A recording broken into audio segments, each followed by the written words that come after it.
how to make Instagram posts continuous like a carousel.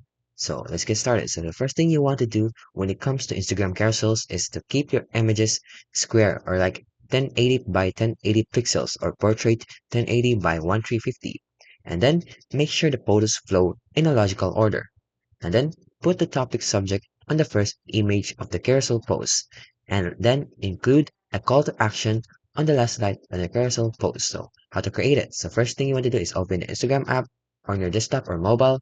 Create a new post by clicking on the sign button and then select up to 10 images or videos in the order you want them to show. And then select and apply any filters you want and then press post.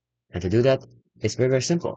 And if you want to schedule, you can also schedule it by doing the same thing. And from your business Facebook page, you can click on the Meta Business Suite to schedule the Facebook posts. And for Instagram as well, just follow these steps right here.